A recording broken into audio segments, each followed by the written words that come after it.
Le libéralisme est arrivé dans les églises environ vers 1860-80, c'est-à-dire le but était de ne pas déplaire aux non-chrétiens, c'est-à-dire de leur présenter une religion qui pourrait leur faire plaisir. Et le but, c'était de créer une religion d'amour. A été supprimé tous les miracles, c'est-à-dire les trois quarts de la Bible. Dieu a été supprimé. Alors, il ne fallait pas parler de ce qui pouvait déranger. Le terme péché a été supprimé.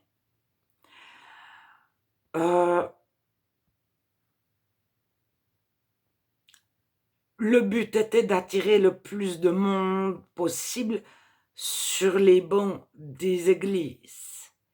Et certains pasteurs qui croyaient, qui continuaient de croire en Dieu, qui s'étaient convertis, ont dit, nous remplissons le ciel, pas les bancs. Et ces pasteurs on les mettait dans des endroits reculés où il y avait quelques personnes dans les quartiers pauvres plutôt. Et ils se retrouvaient à la tête d'assemblées de quelques membres. Mais c'est leurs assemblées qui ont grandi. Et les personnes venir écouter un message insipide, ça les intéresse une fois, deux fois, trois fois, c'est gentil, c'est joli, mais c'est vide, ça ne leur apporte rien, ça ne les nourrit pas, ça ne nourrit pas leurs âmes. Alors, actuellement, enfin, ces dernières années, les libéralistes ont été amenés à se rassembler pour prendre des décisions, pour traduire la Bible, pour créer un groupe d'experts, que ce soit des archéologues, des linguistes, des théologiens, des experts en critique textuelle, etc., se sont rassemblés. Et ils ont dit, il vaut mieux que ce soit ceux qui ne croient pas, qui traduisent la Bible, donc les libéralistes protestants, parfois évangéliques. Parce qu'il y a tellement de divisions, de conflits parmi les évangéliques. C'est à ceux qui ne croyaient pas de créer une religion pour demain, une religion où tout le monde est uni, avec un Dieu d'amour, et on va les guider de des traditions, on veut leur créer des traditions sympathiques, où ils ne jugent personne sur l'habillement, sur manger, pas manger, etc., etc., sur le mode de vie, sur la sexualité, etc., etc.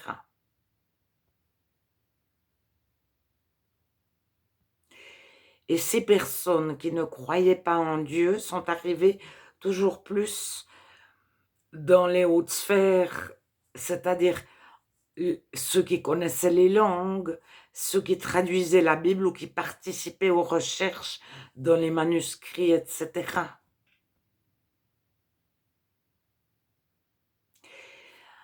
Alors, comme ils ne croient pas, ils ne pensent pas, ils pensent que les chrétiens suivent des traditions et que certains ont certaines traditions et d'autres traditions et qu'il faut qu'ils s'ouvrent les uns aux autres et il faut uniformiser les traditions pour qu'ils soient tous unis dans une même tradition avec un gentil Dieu d'amour. Donc il n'existe pas de faux chrétiens dans les églises.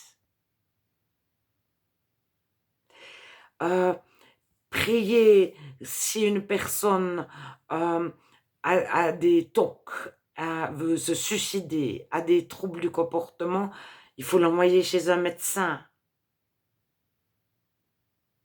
Le pasteur ne prie plus pour les malades, que ce soit les malades de l'âme ou les malades du corps. Il ne croit pas.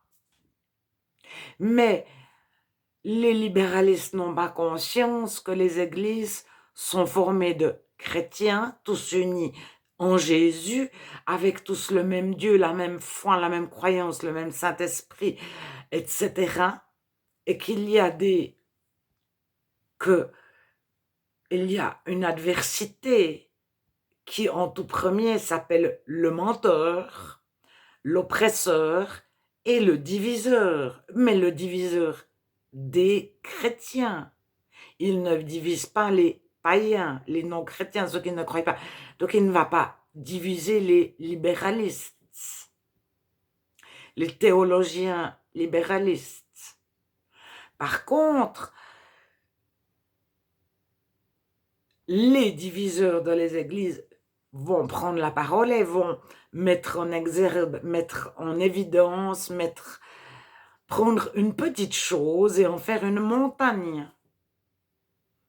Mais que ce soit sur la cravate des hommes, que ce soit sur les jupes des femmes, que ce soit sur l'homosexualité, que ce soit sur n'importe quel sujet, pourvu qu'il y ait division. Mais il va se diviser avec un autre diviseur. Est-ce qu'il faut taper des mains dans les églises? Est-ce qu'il faut applaudir Dieu, applaudir ceux qui sont devant? Alors, certains disent, il y a trop de bruit, les gens, pour finir, confondent la musique. Ils font une discothèque dans les églises, ils ne louent pas Dieu. Ils dansent, ils écoutent de la bonne musique, ils ne font pas de la louange, des compliments à Dieu. Alors, le chrétien va prier pour ça et il va le dire avec amour, peut-être avec force, mais il fait la différence entre celui qui danse devant Dieu avec une musique, n'importe laquelle, et celui avec une flûte traversière, un violon, un orgue, en fermant les yeux, puis comme ça, on peut ne pas avoir un cœur de chrétien.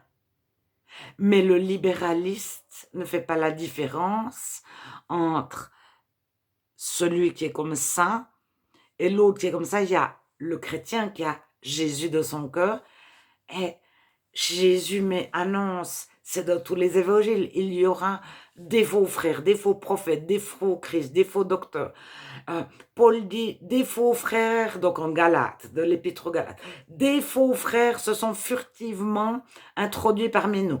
Donc ils sont arrivés, les évangiles parlent de loups. Nous sommes envoyés comme des brebis au milieu des loups. Tous les chrétiens sont envoyés comme des brebis au milieu des loups. Mais le libéraliste a été induit en erreur et il a traduit la Bible. Alors si il traduit la Bible pour faire une jolie religion d'amour, mais si le pouvoir arrive